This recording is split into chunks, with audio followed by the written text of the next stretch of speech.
Hey everybody, this is Kelly. Welcome back to another episode of Ask a Therapist. This week we are going to talk about a specific question that I received, and I'm going to put it right up here. The question was, I truly love my youth pastor and I truly love my youth ministry, but the other day I was told I was going to go to hell if I was gay. What do I do with that? So the thing is this, I have another video called Why Don't Therapists Give Advice? And I'm going to link that here in case you want to go and see that, because as a therapist, it is not my job to give you advice on what you should do in that situation. And because of that, I have opinions and thoughts that I'm not going to enter into my answer portion of this, but I will at the end direct a little bit towards youth pastors.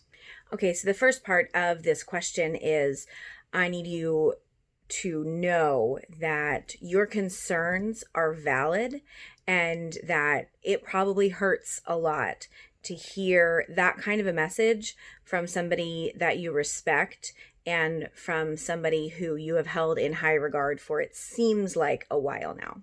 If I had a client that came to me and asked me this question, my first response to them would be, how do you feel about what your youth pastor said? And I'd ask that question for a couple of different reasons. First, because it helps me to help them to guide their narrative in the most productive way possible for them. If they're angry about it, they have the right to be angry. If they're sad, they have the right to be sad. If they're confused, they have the right to be confused. Basically, everything that I'm saying is whatever they're feeling is valid. So that's the first part. What are you feeling about the interaction? I would ask details about the interaction, when it was said, where it was said, just factual information just to kind of get them into talking about it. And then we'd go a level deeper and we'd talk about, how do you feel? How did the people around you feel? Did you have any conversations with anybody else? Does anyone in that group know that you're questioning your sexuality? Or does anyone in that group know that you have determined your sexuality and it is other than straight? So we're going to do a lot of assumptions in this, because that's the thing, is I wouldn't guide this person in any way. I'm assuming they're a teenager because they said youth pastor. I wouldn't guide this teenager in any particular way, because it really is up to them how they feel about it and how they want to make sense of it. Because my job as their therapist is not to tell them how to feel. My job is to validate whatever they are feeling and help them to sort through it, to name it, and to decide what it is they want to do next. So this is where that whole ask a therapist portion gets into it, right? Because as a therapist, those are the things that I would do. All of the rest of this is conjecture, because I do not know who sent me this question and I do not know their circumstance. So we're going to assume things. I'm going to assume that they feel sad and they feel hurt. We're going to validate the fact that they have the right to feel sad and they have the right to feel hurt. And then we're going to talk about, where does that sadness come from? Do they feel like they have disappointed someone? Has the youth pastor disappointed them? Do they agree? Do they disagree? How do they feel about the fact that they agree or disagree? We just sort of work through the very complicated emotions that come up when dealing with things like identity and denial of that identity, and the encouragement by someone that you love and trust to deny said identity. Now I'm going to take a minute to talk to the youth pastors out there, or anyone who is in charge of young people. It is never your right to determine the worth of a young person, or any person. If you are in charge in any way of the hearts and minds and souls of teens, it is never appropriate for you to weaponize the Bible against them. Almost every person that I know that left the church as a teen left because of attempted indoctrination by those left in charge of them.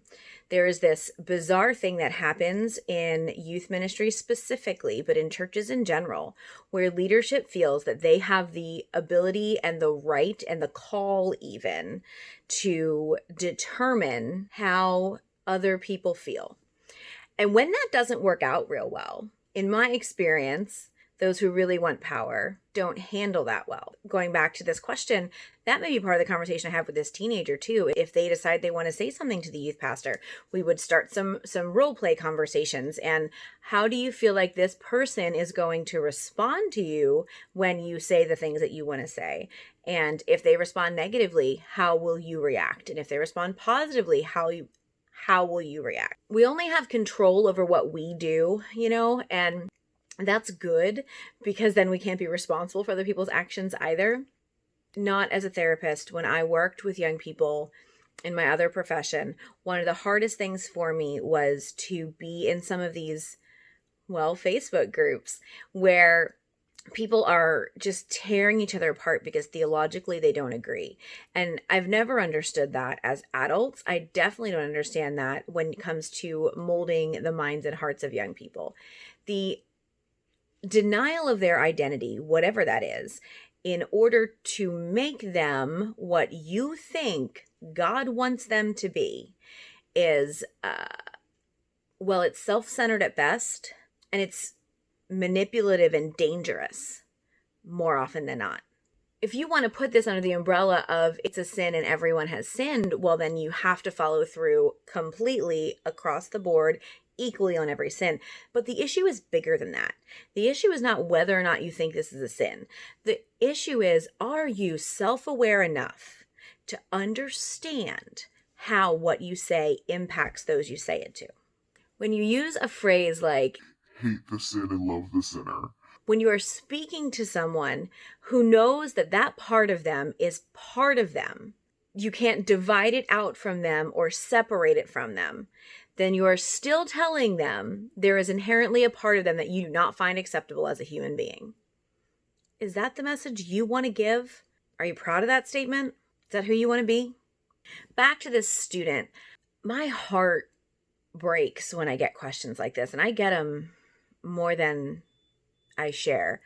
But this question, I think, mirrors the traumatic experience of so many young people, whether when they are figuring out their sexuality, they're just questioning things and they go to a leader who just rips them down, or they have discovered who they are and made peace with it and understood that that's how they were made, and they want to hear from a leader that they care about, that God made them beautifully and awe-filled and wonderful. And the leader says, who you are is unacceptable. The damage that does to someone's emotional and psychological well-being is not irreparable, because humans have a magnificent ability to bounce back from things, but it is unnecessary. It is mean. It's just mean. I know what it feels like to lose things, to lose people, to lose positions when you tell someone the truth about who you are.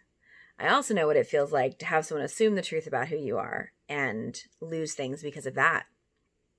We don't ever have the right to make assumptions about other people, and we definitely don't ever have the right to make decisions based on those assumptions. The assumption here is that this person being gay is unacceptable.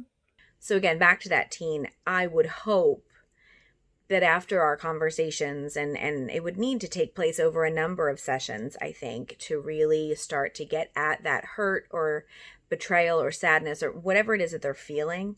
And I would hope that at the end, we'd be able to get to a point where that person could say, I know that I am okay just how I am, and I know that I'm valid, and I know that I'm worthy of love. And if that means finding a religious institution that accepts you, or if that means walking away from religion for a while or in general, I don't believe that's on them. I think in the greater scheme of things, that's on the leader that decided to weaponize love. This was a little bit different of an Ask a Therapist session, but I think it was important for you to hear. Please keep sending in your questions. Thank you so much for listening, and I hope to see you soon.